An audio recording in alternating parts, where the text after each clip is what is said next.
Hi Leute, ganz viele von euch haben sich von mir Tutorials gewünscht. Da ich selber ehrlich gesagt keine Ahnung habe, wo ich anfangen sollte, fange ich heute mit was an, was sich vor 2 Jahren viele von mir gewünscht haben. Und zwar ein Tutorial zum Justo-Co, den ich für Rennen genäht habe.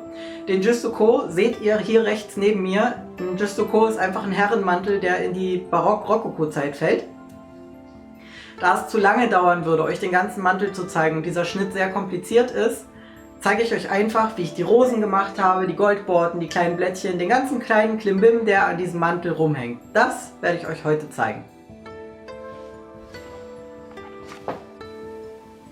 So, wie versprochen kümmern wir uns jetzt um die Rosen. Je nachdem, wie groß ihr eure Rosen haben wollt, braucht ihr entweder breiteres Band oder schmaleres Band. Ich habe für die großen dieses Breite benutzt und für die kleinen eben ein entsprechend schmaleres. Ihr könnt euch Stoff umnähen, so wie ich das hier gemacht habe. Ihr könnt euch aber auch einfach Schleifenband kaufen oder Borte kaufen. Je nachdem, wie eure Rosen werden sollen, woraus sie werden sollen, könnt ihr das ganz frei entscheiden. Ihr könnt den umnähen, dann sind die Kanten sauberer. Ihr könnt den aber auch einfach mit einem Feuerzeug an den Kanten abflammen, damit die nicht auftrudeln, wenn ihr zum Beispiel Satinstoff habt oder Satinband. Das geht. Ich zeige euch jetzt einfach mal an dem großen Band, wie man diese Rosen faltet. Okay, erstmal hier das bisschen abschneiden. Wie eben erwähnt mit dem Feuerzeug, damit es nicht wieder auftrudelt. So. Ihr klappt euch die Ecke so ein. Dann klappt ihr sie nochmal ein. Und nochmal. Das sieht jetzt alles noch etwas unordentlich aus, ist aber völlig normal. Jetzt dreht ihr das Ganze ein paar Mal ein. Das ist die Mitte eurer Rose. Und jetzt fangt ihr an, es umzuschlagen. Ich nehme dazu meinen Daumen hier hinter. Das Ganze wird jetzt am Anfang unheimlich unordentlich aussehen. Aber es wird mit der Zeit dann so eine Rose werden. Also einschlagen und weiter drehen dabei. Sieht dann so aus. Dann müsst ihr es wieder einklappen. Und weiter drehen.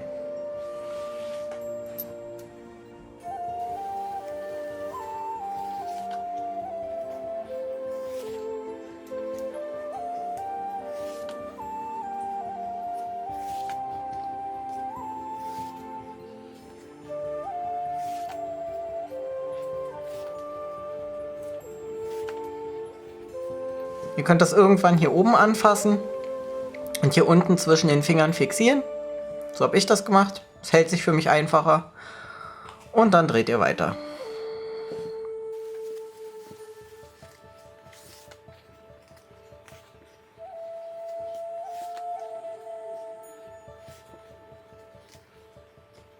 Je länger euer Band ist, umso dicker wird die Rose am Ende.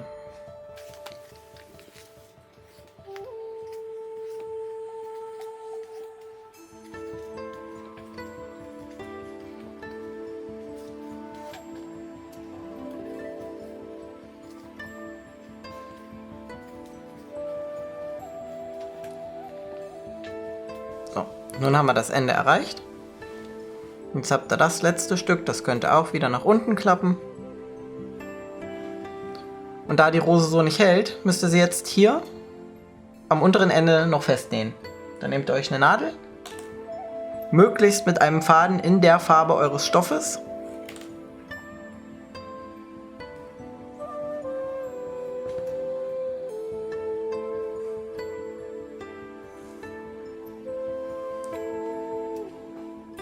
Und näht das Ganze fest.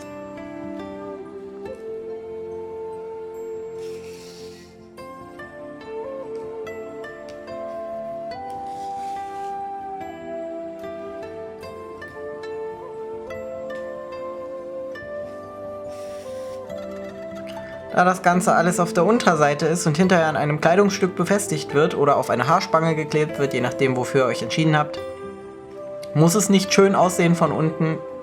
Ihr könnt das machen, wie ihr wollt. Hauptsache es hält. Jetzt hält es unten, aber die Zwischenlagen halten noch nicht. Das heißt, es könnte euch wieder aufgehen. Deswegen habe ich mit der Nadel noch einmal komplett durch die Rose durchgestochen und sie fixiert.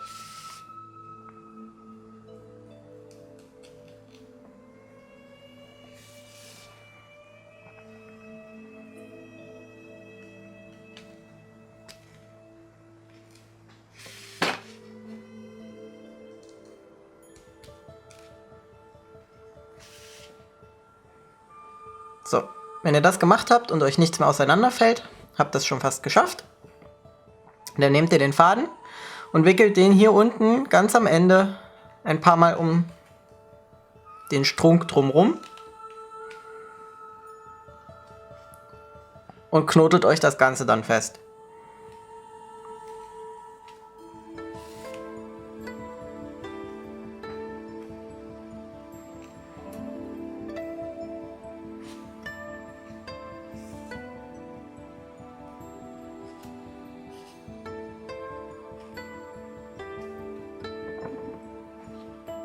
So, jetzt hält's von allen Seiten und ihr könnt es abschneiden.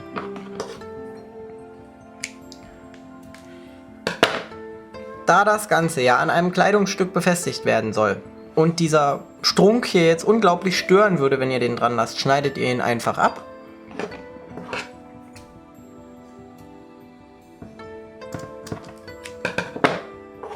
Und versiegelt das Ganze dann mit dem Feuerzeug, damit euch der Stoff nicht auftrudelt. So. Damit habt ihr es geschafft und eure Rose ist fertig.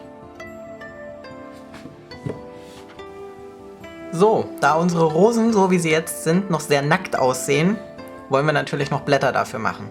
Wie ich diese kleinen Blätter gemacht habe, ist gar nicht schwer. Also die ganz kleinen Blätter hier habe ich einfach aus dieser Goldborte gemacht, die ich dafür gekauft habe. Ich bin ein geiziger Cosplayer, ich habe nur einmal Borte gekauft. Und wie ich die großen gemacht habe, das verrate ich euch dann gleich danach. Zu den kleinen, das ist idiotensicher. Ihr nehmt euch eure Borte, die ihr gekauft habt, vollkommen egal was es für eine Borte ist, schneidet euch ein Stück ab davon und schneidet das Ganze jetzt in Blattform zurecht.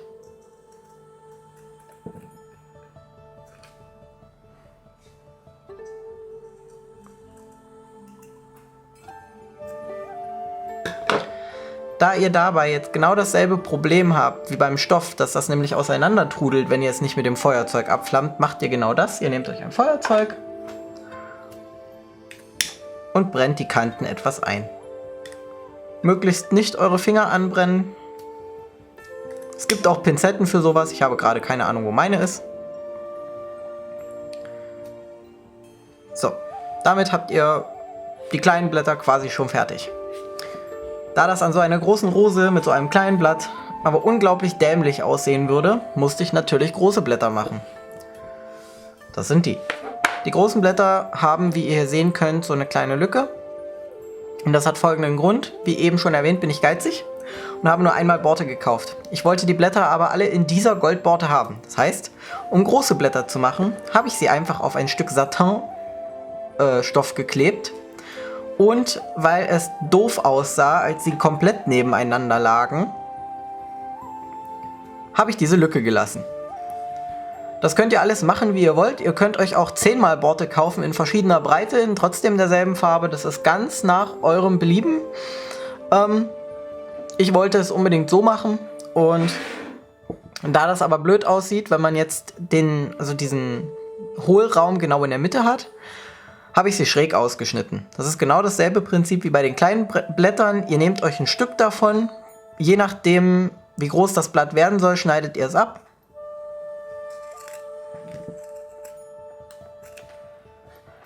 Und schneidet das Ganze dann halt in Blattform zurecht. Ihr könnt da auch Kanten reinschneiden, weil Blätter sehen ja nicht immer gleich aus.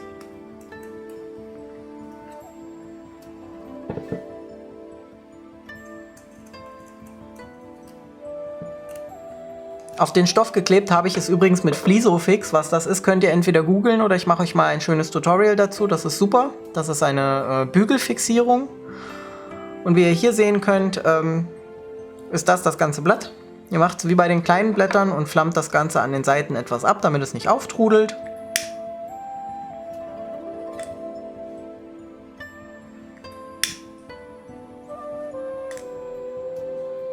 Und schon habt ihr auch ein großes Blatt. Wie viele Blätter ihr macht, das hängt davon ab, wie viele Rosen ihr habt. Ich habe pro Rose 2 Blätter gemacht, ein etwas größeres und ein kleineres, abhängig von der Größe der Rose. Und ja, dann müsst ihr sie nur noch unten an der Rose annähen, dahin, wo ihr sie haben wollt. Nehmen wir jetzt mal 2 von den großen Blättern. Schauen, wo sie hin sollen. Das eine guckt halt ein bisschen weiter raus. Das andere ist ein bisschen weiter drin. So möchte ich sie haben, so nähe ich sie jetzt an. Drehe mir das Ganze um. Und nähe es fest.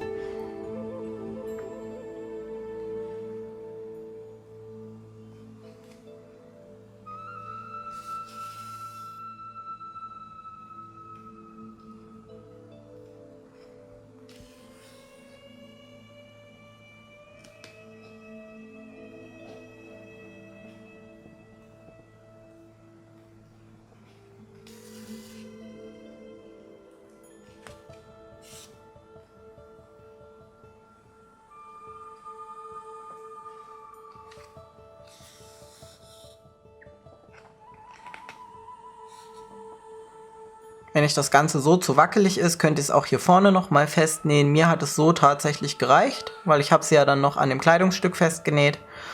Ja, dann macht ihr euch wieder einen Knoten rein, bis es hält.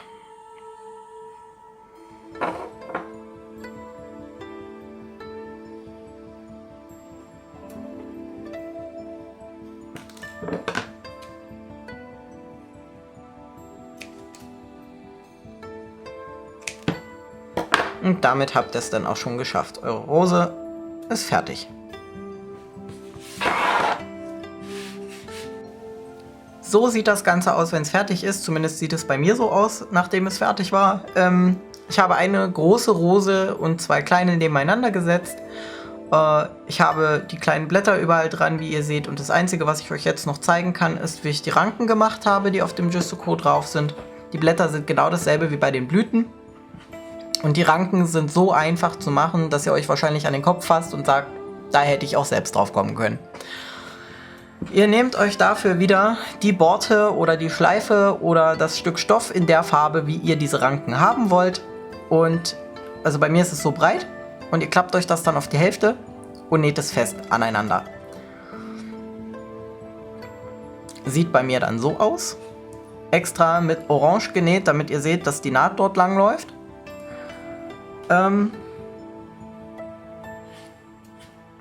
Ja, ihr dreht euch das einfach ineinander. Also ihr verdreht das so oft und so lang, wie ihr die Ranke haben wollt. Sieht dann so aus. Dann legt ihr sie auf den Stoff. Also zumindest habe ich das so gemacht. Ob man das professionell auch so macht, kann ich euch nicht beantworten. Und wenn ihr eine runde Ranke haben wollt, dann fangt ihr halt an, euch das so rund, wie ihr es haben wollt, festzunähen. Also festhalten, festnähen, weiter ineinander falten und weiter festnähen. Anders habe ich diese Ranken nicht gemacht. Ihr könnt euch die Kanten hier bei dieser Borte genauso mit dem Feuerzeug ordentlich machen, dass sie nicht wieder auftrudeln. Ihr könnt sie ineinander klappen, ineinander schlagen, ineinander nähen, je nachdem, wie ihr das haben wollt, wie ordentlich es aussehen soll. Bei meinem Justuco zum Beispiel habe ich die kleinen, also das ist eine große Ranke, dann habe ich die kleinen reingesteckt und reingenäht.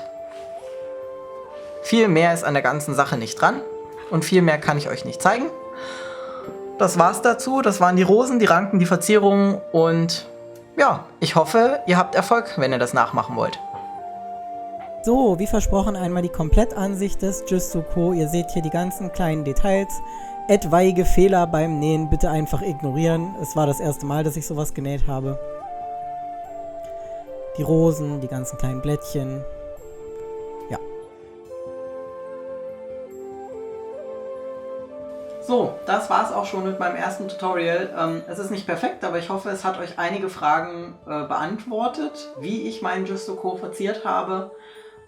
Und ich wünsche euch ganz viel Erfolg beim Nachmachen. Ihr könnt mir in die Kommentare schreiben, ob ihr es geschafft habt und ob es so einfach war, wie es aussah.